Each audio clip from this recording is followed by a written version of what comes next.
Friends, आप सभी का मेरे आज के क्लास में बहुत बहुत स्वागत है।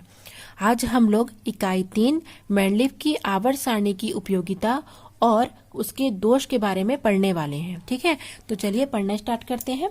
सबसे पहले मेंडलीव की आवर्त सारणी की उपयोगिता या महत्व। अगर क्वेश्चन में महत्व पूछा जाए तो कंफ्यूज नहीं होंगे। उपयोगिता या महत्व उसी एक ही चीजों को कहा जाता है। तो सबसे पहले तत्वों के सामान्य अध्ययन में सहायक। ठीक है, मेंडलीव ने जो आवर्त तालिका का निर्माण किया उसको उन्होंने वर्ग और आवर्त में विभाजित किया। ठीक है, जहां गुणों में परस्पर आवर्तिता पाई जाती है, अर्थात उनके गुण एक दूसरे से क्या होते हैं, समानता प्रदर्शित करते हैं। अतः हम किसी वर्ग अथवा आवर्त में उपस्थित तत्वों के सरल गुणों का अध्ययन आसानी से कर सकते हैं। ठीक है, प्रकृति में हमको करीबन 118 तत्व ज्ञात है, जिसमें से कुछ मानव निर्मित भी है। तो उन तत्वों को सरलता पूर्वक अध्ययन करने के लिए मेंडलीव ने क्या किया था, एक सारणी बनाई थी जिसे हम आवर्त सारणी कहते हैं। उसमें उन्होंने वर्ग और आवर्त उनको दो प्रकार से वर्गीकृत किया था और तत्वों को सुगमता पूर्वक उसमें उन्होंने रखा। उनके गुणों में परस्पर आवर्तिता पाई गई और वर्ग अथवा आवर्त में उपस्थित तत्वों के सरल गुणों का अध्ययन आसानी पूर्वक किया जा सका। दूसरा हो जाएगा अज्ञात तत्वों की पूर्व सूचना देने में सहायक। मेंडलीव की आवर्त सारणी में बहुत से रिक्त स्थान छोड़े गए थे। ठीक है, और ये स्थान ऐसे तत्वों के लिए छोड़े गए थे जिनकी खोज कहाँ होने वाली थी, भविष्य में होने वाली थी। मेंडलीव की आवर्त तालिका जब उन्होंने निर्माण किया उस समय तक केवल 63 अर्थात 63 तत्वों की ही खोज हो चुकी थी। ठीक है, तो उन्होंने क्या किया, भविष्य में खोजे जाने वाले तत्वों के लिए उन्होंने रिक्त स्थान छोड़े थे। तो मेंडलीव ने इन रिक्त स्थानों के पड़ोसी तत्वों के सामान्य गुणों का अध्ययन किया और भविष्य में खोजे जाने वाले तत्वों के बारे में भविष्यवाणी की। जब नए तत्वों को खोजा गया और उनके गुणों का मिलान किया गया तो उनका जो परिणाम है वो लगभग समान आया। अर्थात जब नए तत्व की खोज हो चुकी थी तो उनके जो गुणों में जब मेंडलीव ने जिन तत्वों के बारे में खोजा, उनके बारे में जो अनुमान लगाया, जो भविष्यवाणी की, और बाद में जब वो नए तत्व खोज लिए गए तो उनका और मेंडलीव की जो तत्वों की भविष्यवाणी थी उनका जब अनुमान लगाया गया बच्चों, तो यह अनुमान समान थे। इस प्रकार आवर्त सारणी में अज्ञात तत्वों की पूर्ण सूचना देने में वो क्या किए, सहायक रहे। ठीक है, उसके पश्चात हम देखेंगे और कौन कौन सी उपयोगिता रही है। तो तत्वों के परमाणु द्रव्यमान के निर्धारण में, तत्वों का आवर्त सारणी में स्थान ज्ञात होने से उनकी संयोजकता भी ज्ञात कर सकते हैं। अगर हमको यह ज्ञात है कि आवर्त सारणी में तत्वों का क्या स्थान है तो हम तत्वों की संयोजकता ज्ञात कर सकते हैं। तो संयोजकता ज्ञात करने के लिए हमको तुल्यांकी भार में संयोजकता का गुणा करना पड़ेगा, जिससे हमको तत्वों का परमाणु भार या परमाणु द्रव्यमान भी ज्ञात हो जाएगा। तो सूत्र हो जाएगा तत्व का परमाणु भार बराबर तत्व का तुल्यांकी भार गुणित तत्व की संयोजकता।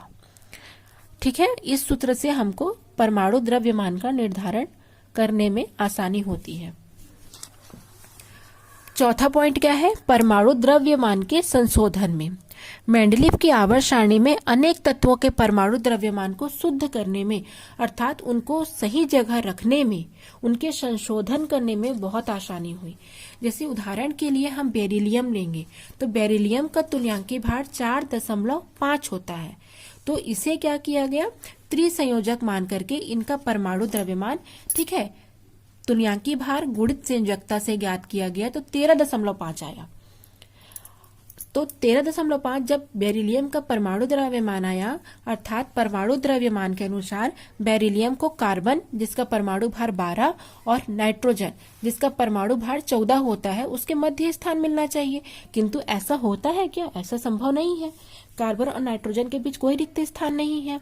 तो तब क्या किया गया, मेंडलीव ने बेरिलियम को अब त्रिसंयोजक न मान करके अब उसे द्विसंयोजक माना और उसे 2 से गुणा किया तो 9 प्राप्त हुआ।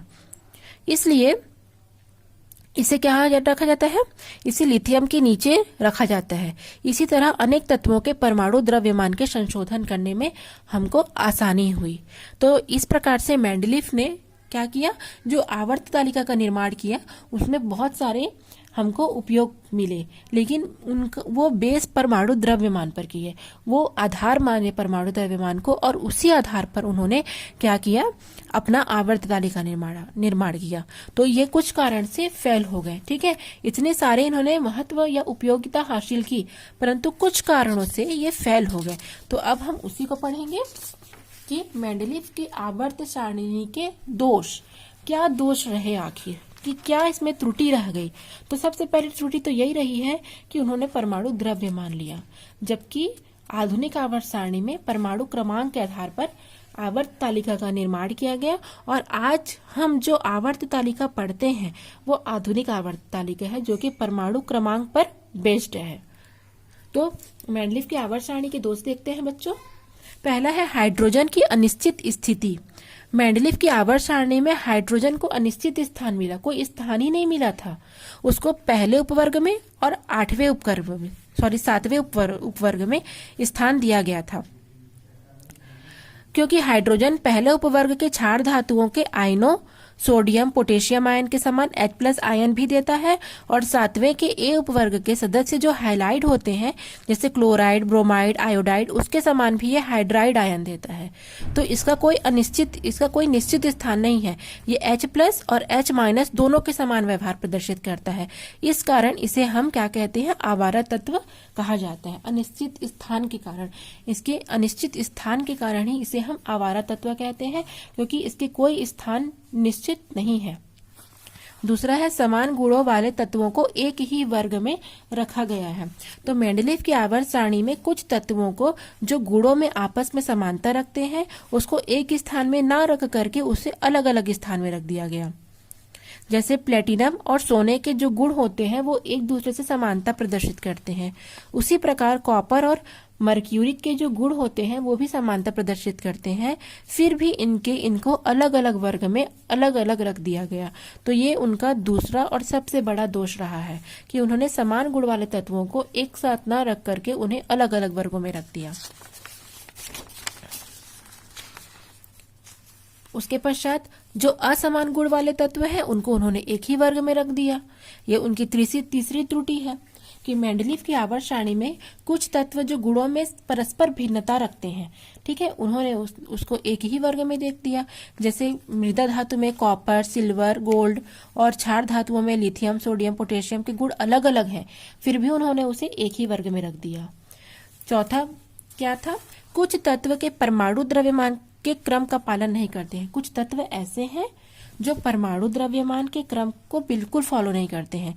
मेंडलीव की आवर्त सारणी में कुछ तत्व ऐसे हैं जिनका परमाणु द्रव्यमान अधिक होते हुए भी उन्हें कम परमाणु द्रव्यमान वाले तत्वों से पहले रखा गया है, जो कि आवर्ती नियम के विपरीत है।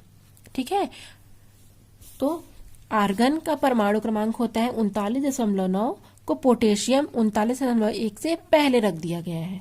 कोबाल्ट का 58.9 परमाणु क्रमांक है और निकिल का 58.7, तो इसको निकिल के पहले रख दिया गया है। उसी के प्रकार टेल्यूरियम को भी आयोडीन से पहले रख दिया गया है। तो वही है, जो परमाणु द्रव्यमान अधिक है उनको भी क्या कर लिया गया है, उनको भी पहले रख दिया गया है। ठीक है, तो ये हो गया आपका चौथा। फिर पांचवा है समस्थानिकों के लिए कोई स्थान उपलब्ध नहीं था। बहुत सारे तत्व ऐसे हैं जो प्रकृति में समस्थानिक होते हैं। ठीक है, समस्थानिक के रूप में पाए जाते हैं, जैसे आपका हाइड्रोजन हो गया, क्लोरीन हो गया। तो ये एक ही तत्व के भिन्न भिन्न परमाणु द्रव्यमान वाले तत्व समस्थानिक कहलाते हैं।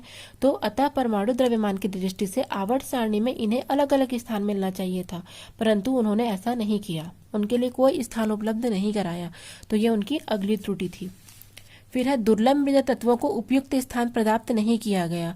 जो जितने भी लैंथेनाइड जो तत्व हैं, जो दुर्लभ मृदा तत्व आते हैं, लैंथेनाइड और एक्टेनाइड, जो 58 क्रमांक से 71 तक है, जो लैंथेनाइड होते हैं, उनको अलग प्रदान नहीं किया गया था। ठीक है, वरन इन्हें एक ही स्थान पर रख दिया गया है। इनको अलग अलग स्थान देना था, तो उन्होंने एक ही स्थान दे दिया। और जो 8वें वर्ग हैं के तत्व हैं, उनकी स्थिति का विरोधाभास। 8वें वर्ग के किसी भी तत्व की संयोजकता 8 नहीं होती है, उसके बावजूद उन्हें 8वें वर्ग में रख दिया गया। तो ये उनका दोष था। तो आपको 6 प्रकार के दोष के बारे में बताया गया है, आप इसे नोट्स तैयार कर लेंगे। ठीक है, कल हम लोग आधुनिक आवर्त सारणी क्या होती है, आधुनिक आवर्त सारणी के ठीक है के बारे से पढ़ेंगे। तो अगर आपको वीडियो अच्छी लगी हो तो प्लीज़ लाइक, सब्सक्राइब और शेयर कीजिए। Thanks for watching.